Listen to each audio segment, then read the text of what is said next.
Bem-vindo, caro ouvinte do Fomos Invitados. Aqui é o Augusto com mais um Good Talks. Depois de uma dose de programas com convidados, estamos voltando a um formato mais tradicional e com um tema tradicional também, que é jogo, Ganhou essa fama o programa ser sobre jogos. E em particular, o Good Talks de hoje é sobre o epílogo de Persona 5, que eu queria esperar um pouco pra fazer, porque eu queria rejogar antes, pra pegar algumas coisas e colocar aqui, e também porque tem várias franquias que eu gosto de jogo e outras coisas, anime e tal, que eu queria dar uma prioridade, já que o episódio 9 já foi sobre Persona, Foi sobre o 3 mais do que o 5, mas ainda assim, dele em relação ao 5. Só que eu quis fazer logo sobre esse tema porque eu achei que seria bom fazer na mesma sequência que o episódio dos sonhos, do Fomos Invitados normal, Mas o foco aqui não vai ser tanto na história de Persona 5, eu vou ser mais raso quanto a isso, na verdade, e sim focar mais na mensagem que o epílogo quer passar, o objetivo do vilão e dos nossos heróis também, e o que eu penso sobre o valor da realidade e algumas noções aí que eu sinto que costumam ser retratadas de forma negativa, quando pra mim não tem nada a ver. Mas, enfim, bora lá.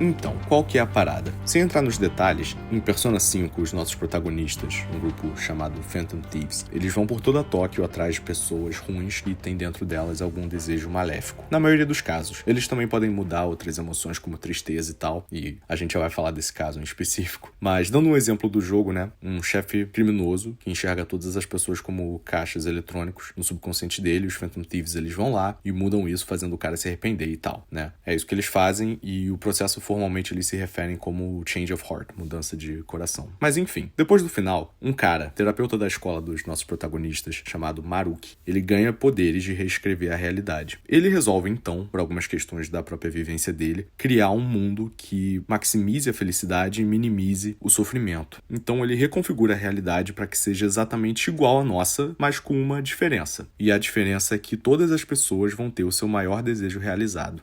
Pô, Augusto, então se o desejo de alguém for o extermínio de um grupo étnico, todos vão morrer? Não. Não. Na verdade, tem algumas regras que ele impôs. Uma delas é que a felicidade conquistada tirando a felicidade de outra pessoa é, na verdade, infelicidade. Então, um desejo como do meu exemplo aqui, ou o exemplo que o próprio jogo dá, que é de uma moça que queria namorar um cara já comprometido, esse tipo de desejo não é concedido. Mas como isso afeta os nossos protagonistas? Então, eles também têm os seus desejos concedidos, Mas eles começam a entrar numa pira de que, não, isso aqui não é a realidade original, que absurdo. E resolvem ir lá fazer o Maruki, o terapeuta, parar com tudo e voltar à realidade inalterada.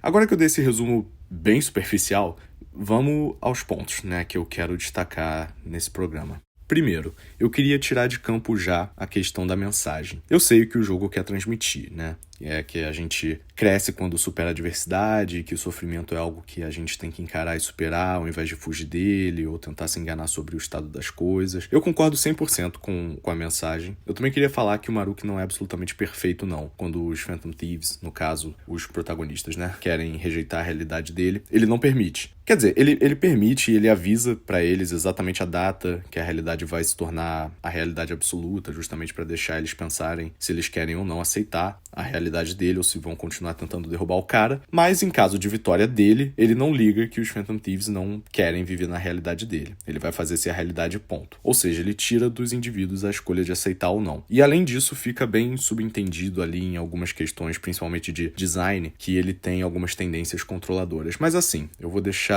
mais algumas críticas ao método dele pro final. Porque, francamente, eu aceitaria todos os termos e condições da realidade dele. E vamos lá, o porquê. Eu quero fazer 2 pontos em relação à minha opinião sobre o Maruki e porque os Phantom Thieves estão errados em querer impedir ele de mudar a realidade em definitivo. O primeiro ponto é relacionado ao jogo, e o segundo é mais como eu enxergaria isso na vida real. Mas, primeiramente, o primeiro ponto. Os Phantom Thieves, eles são uns hipócritas. Eles são uns hipócritas porque o que o Maruki quer fazer não é diferente do que eles fazem. O jogo inteiro, os Phantom Thieves entram no subconsciente das pessoas e tiram delas algo que faz elas agirem de determinada forma. Tipicamente, as pessoas que eles fazem isso são criminosos, Como eu dei o exemplo lá do chefe criminoso e tal, Só que, se eles quiserem falar que é errado o Maruki forçar as pessoas a viverem na realidade dele, eles teriam que admitir também que é errado eles alterarem forçadamente a química cerebral de alguém. Independente, assim, dessa pessoa ser ser uma criminosa. E até quando não é, né? A gente tem o exemplo da Futaba, que eu falei mais cedo sobre tristeza, né? Onde eles iam curar ela da depressão com os poderes deles. E acaba que eles não precisam, porque ela consegue entrar no próprio mundo cognitivo dela, despertar o persona dela e tal. Mas eles iam fazer, o que é só um passo de distância atrás do que o Maruki faz. Então eu não entendo alguém dizer que apoiaria os Phantom Thieves, mas acha o que o Maruki faz um absurdo, né? Sobretudo os próprios Phantom Thieves, né? Que apoiam a própria causa, mas, enfim, ficam com uma noia aí a respeito do cara.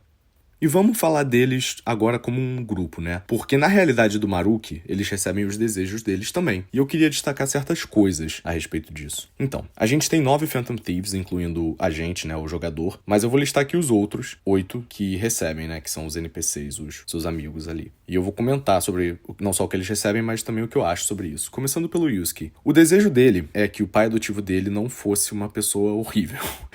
Na realidade original, ele tá preso, né? Porque os Phantom Thieves conseguem mudar o coração dele e ele se entrega pra polícia e tal. Mas na realidade do Maruki, ele nunca cometeu nenhum crime, ele é um bom cidadão, e é isso. O Yusuke não tem a decepção de descobrir que ele é um golpista safado, porque ele de fato não é na nova realidade. Bem safe o sonho dele, né? As próximas que eu queria falar são a Makoto, a Futaba e a Haru, porque o desejo delas é o mesmo, que o pai ou mãe delas nunca tivesse morrido. No caso da Makoto e da Futaba é literalmente só isso. Eles morreram já antes do jogo começar, e até por isso que a Futaba tem depressão, né, como eu tinha falado. Ela se culpa lá pela morte da mãe e tudo. Mas o Maruki reescreve a realidade para que eles nunca tenham morrido, né, o pai da Makoto e a mãe da Futaba. E a mesma coisa também pro pai da Haru. Só que o pai da Haru tem até um bônus, porque esse cara, o pai dela, ele era uma das pessoas que os Phantom Thieves iam fazer a mudança de coração. Porque ele, assim, o cara é um empresário, né?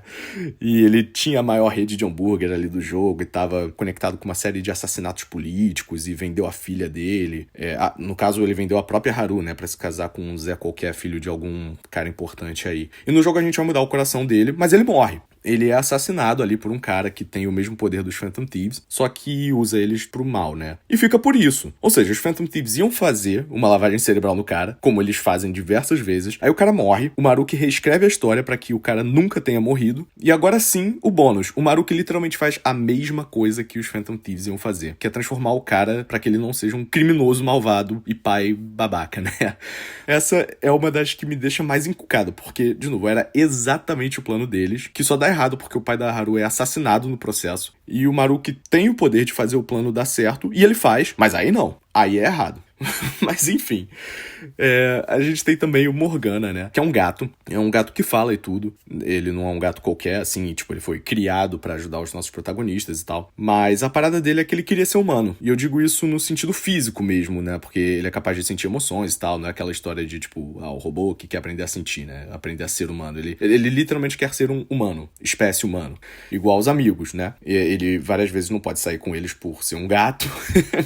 Ele tem um crush na Anne, mas ele é um gato, e não no bom sentido, né? Tipo assim, esse é o problema da vida dele. Então o Maruki faz com que ele seja humano. E aí, essa parte que eu queria ter rejogado, principalmente pra tirar um print, pra botar aqui.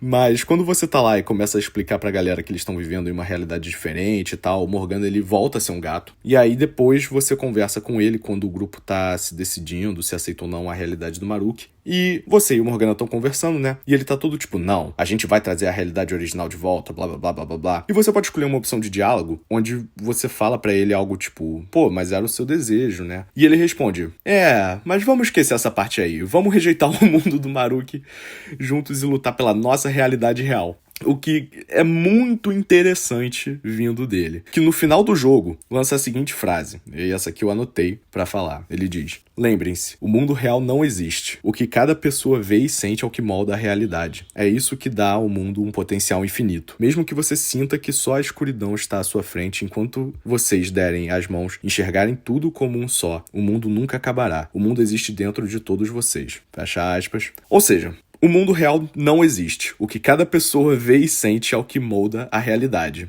A menos que seja a realidade do Maruki, né? Aí é um problema. Aí o papo é voltar pra realidade real, como ele coloca. Mas ainda temos 3 Phantom Thieves aqui pra falar. né? O próximo da lista é o Ryuji. E o sonho do Ryuji é, na verdade, o mais light de todos, assim, da galera. Ele corria, né? Ele participava de atletismo e tal. Era corredor pela escola e era muito bom nisso. Mas ele teve uma lesão. Uma lesão que foi resultado de uma agressão que ele sofreu ali por parte de um professor. Num caso que foi meio maquiado como defesa pessoal do professor contra um aluno delinquente e tal. E com isso o programa de atletismo foi encerrado e ele também não se vê mais com capacidade atlética de competir em corridas, né? Por conta da lesão. Mas depois disso, depois desse evento, né? Ele é o Ryuji que a gente vê no jogo. Um cara alto astral, mas meio desleixado e sem muitas perspectivas de futuro. Só que o Maruki reescreve a história para que o Ryuji nunca tenha tido a perna dele quebrada. Então, na nova realidade, ele seguiu correndo, ele é um astro do esporte e tem o prospecto aí de bolsa universitária e tudo mais. O que eu acho que mostra que a realidade do Maruki não iria criar uma falta de ambição. Muito pelo contrário. Eu acho que ia dar para as pessoas que talvez tenham perdido a chance de terem sido bem-sucedidas em um sonho delas essa chance de voltar, né? E eu digo mais, essa parte que eu acho muito louca. Depois que a gente derrota o Maruki no jogo e volta pra realidade original e tal, o Ryuji ele decide começar a ir pra fisioterapia e pra voltar a seguir o sonho de corredor que ele tinha. Então eu vou perguntar agora pra você que escuta. E mais pra frente eu vou voltar nesse ponto. Mas se você estivesse nessa posição onde você tem uma perna quebrada, e isso é algo que te afeta até hoje, te impede de seguir com seus sonhos e cria dificuldades a mais, né, do que não só as dificuldades que a gente tem na vida, ao longo da vida, né?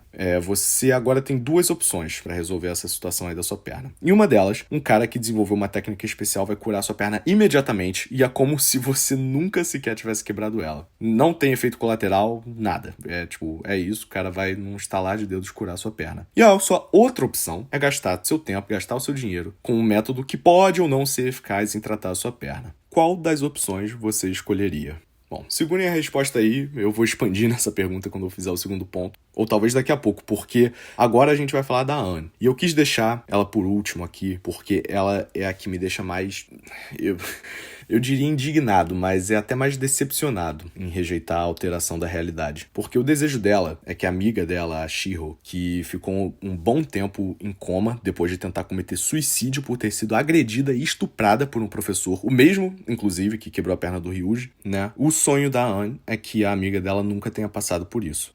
E agora você imagina, alguém próximo de você, alguém que você ama, passou por uma situação dessas, você tem o poder não de fazer a pessoa esquecer, nada de truque, nada de ilusões, você literalmente pode reescrever a história para que essa pessoa, de fato, nunca tenha passado por isso. Você negaria? E eu sei que é um tópico delicado, tá? Eu não quero tirar nada de ninguém. Se você é alguém que passou por uma situação dessas e você conseguiu, em qualquer grau que seja, superar, que ótimo, de verdade, eu já vi uma coisa ou outra desse tipo de trauma e eu tenho que dar os meus parabéns para você, sobrevivente de uma situação dessas. Mas, até se for o caso, se você tivesse o poder de fazer com que outra pessoa não vivesse uma experiência dessas, né? Que isso não acontecesse com outra pessoa ou com mais ninguém, né? Quem dirá alguém que você ama tanto, um amigo próximo, enfim, um parente, qualquer pessoa que seja, um completo estranho. Você não faria?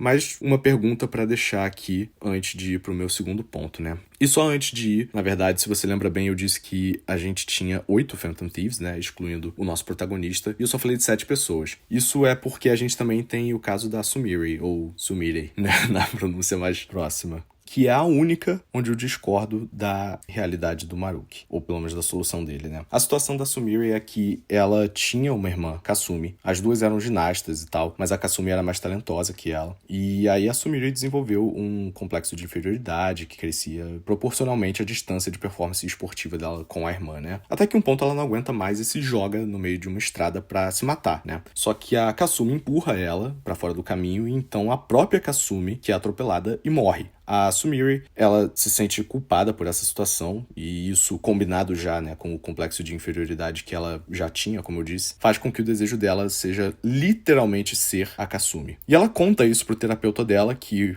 quem diria, era o Maruki, né? E ele, na época, não tinha os poderes de reescrever a realidade objetiva que ele tem nesse epílogo do jogo, mas ele já tinha poder o bastante para alterar a cognição das pessoas em um certo nível. Então ele fez com que a Sumire acreditasse ser a Kasumi e que sempre que alguém chamasse ela pelo nome, ou se ela fosse assinar algo e tal, ela ia ouvir ou ver Kasumi, né? O problema disso é que, como ela não conseguia alterar...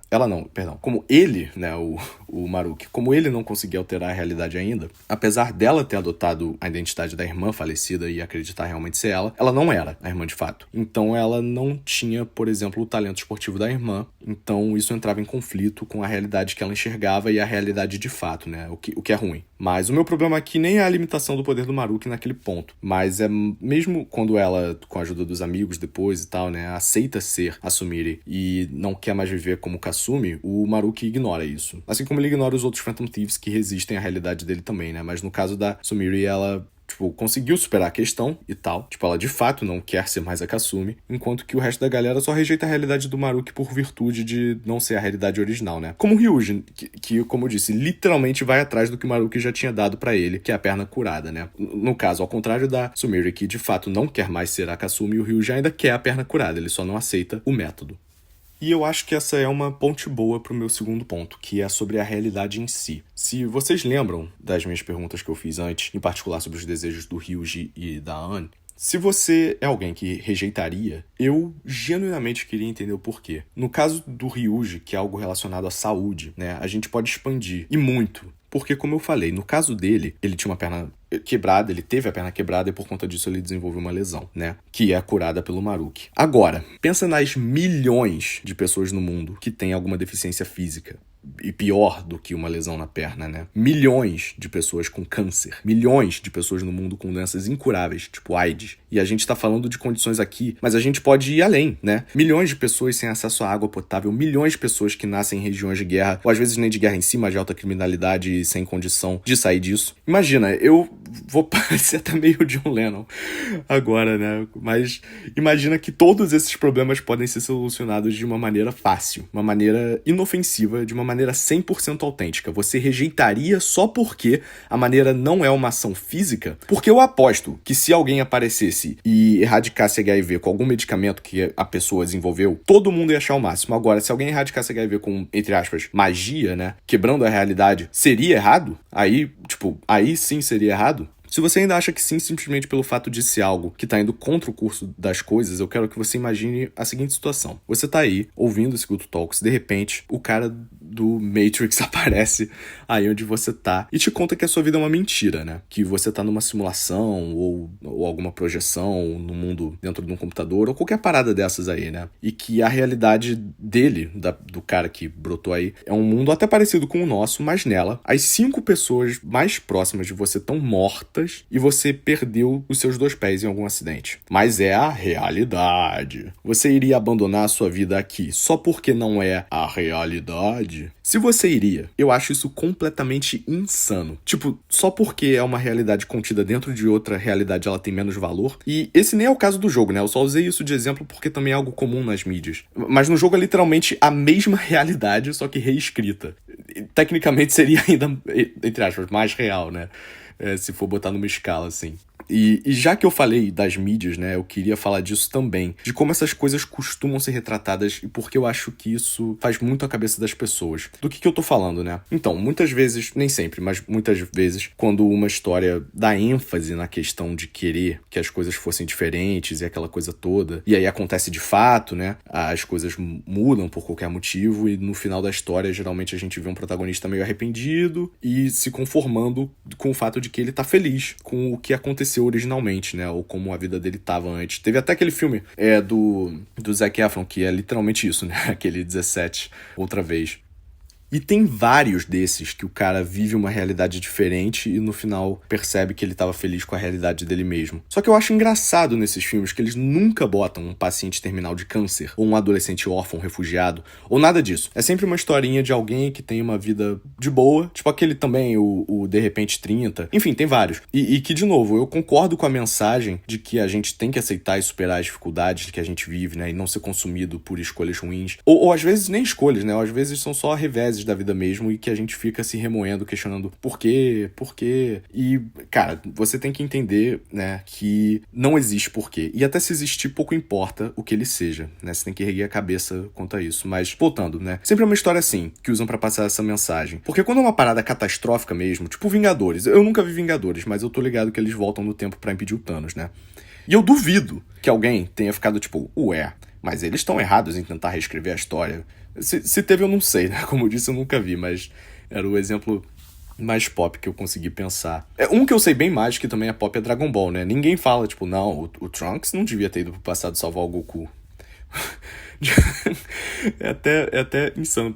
Aliás, Dragon Ball é um ótimo exemplo de várias coisas dessas que tentam fazer parecer ruim, né? Tipo, realizar os desejos, como tá sendo o tema aqui, né? Com as esferas do dragão e tal. Ou Vida Eterna também, no caso do Mestre Kami, né? É outro que, cara, Vida Eterna é visto como uma grande tragédia em várias mídias. Tipo, o cara quer morrer porque, sei lá, ele amava sei lá quem há 1000 anos atrás, mas ele não consegue morrer, ou qualquer coisa dessas. Enquanto isso, tipo, tá aí, Mestre Kami vivendo o seu dia a dia na maior paz e alegria. Mas assim, quando a pessoa tem vida eterna e consegue superar, eu até curto, mas tô desvirtuando muito, né? O tema não é esse. Mas o ponto que eu tô querendo fazer aqui é que eu concordo que, já que a gente não consegue mudar o passado, a gente precisa superar, claro, que se permitir a sentir também, pra depois aceitar e seguir em frente. Mas não se enganar também, e essa parte que eu acho importante, você não precisa mentir pra você mesmo e se convencer de que alguma ocasião ou circunstância que claramente foi ruim na sua vida foi, na verdade, pra um bem maior ou qualquer coisa assim. E, tipo, eu admiro o crescimento que uma pessoa tem, né, em questão de caráter, em questão de mentalidade, tudo, quando passa pela adversidade, né? Mas eu acho que é insano você falar de qualquer nível de coisa. Pode ser até você não ter respondido a mensagem da garota que você queria ficar, ou do garoto, né? Se você é um ouvinte que curte. Mas, enfim, isso, né, sendo um caso pequeno, um caso grande, sei lá, cara, sua mãe foi esquartejada na frente da sua casa e você tem a oportunidade de mudar isso. Você rejeitar por virtude de, tipo, não vou alterar a realidade, ou tenho que superar o que aconteceu. Concordo que você tem que superar sim, né? Por mais difícil que seja, assim, você tem que encarar as coisas de novo. Não é com isso que eu discordo e eu vou reiterar esse ponto até o final. Mas você falar, tipo, que foi pro melhor ou que você não mudaria porque é o que é, eu acho insano. Mas acho que eu já tô falando de vários temas, dei uma misturada ali também quando eu falei de Dragon Ball. Se me deixar aqui pra falar disso, já nem vai ter mais conteúdo pro Fomos Invitados de verdade. Então eu vou agora falar um pouco do que eu teria feito diferente do Maruki, dar um resumo do que eu penso sobre tudo isso e concluir. Bora lá.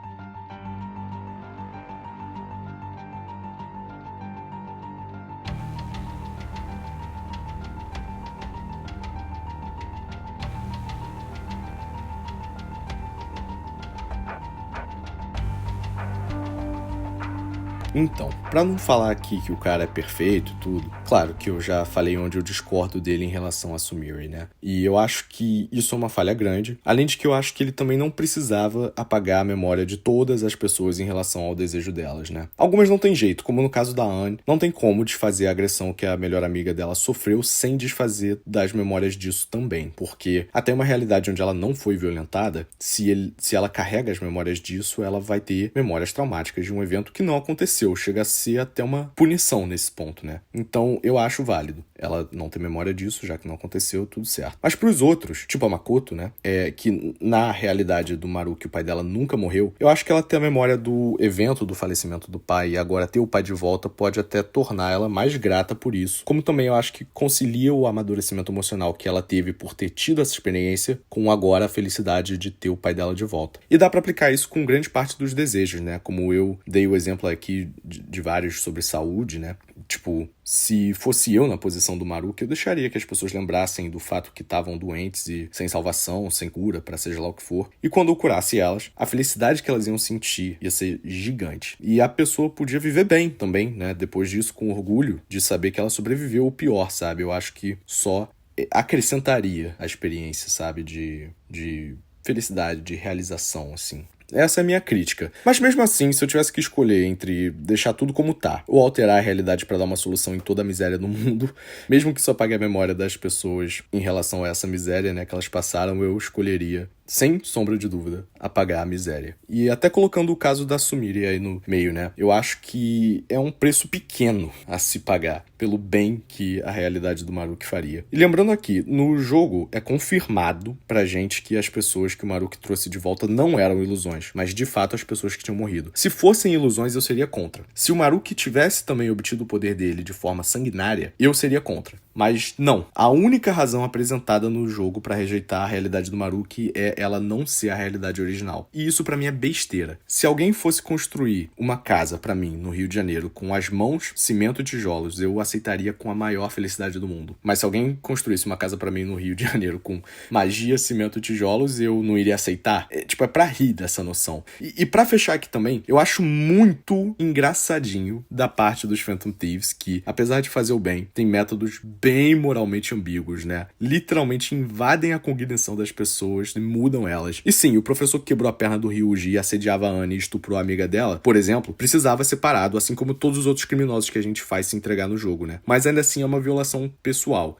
Necessária, aí que fica a questão da ambiguidade moral, né? Mas eles fazem, então eles não têm o direito algum em dizer que o Maruki tá errado em fazer o que ele faz. E só pra destacar também aqui que as pequenas falhas que a gente vê na realidade do Maruki, né, que às vezes são usadas pra refutar o quão bom seria a realidade dele e tal, são porque ele ainda não tem controle absoluto dela. Mas isso é explicado no jogo. Ela tá num período de transição ali, e ele só vai ter controle absoluto depois de 3 de fevereiro, que é o prazo que a gente tem ali no jogo pra derrotar ele, né? Passando de 3 de fevereiro, as falhas não existem mais. E, bom, pessoal, foi isso. Eu não quis me filtrar nesse episódio pra poder realmente passar a dimensão da coisa, né? Porque senão ia ser igual aos filmes lá que eu citei, do Zac Efron e o 17 outra vez, né? E o De Repente 30.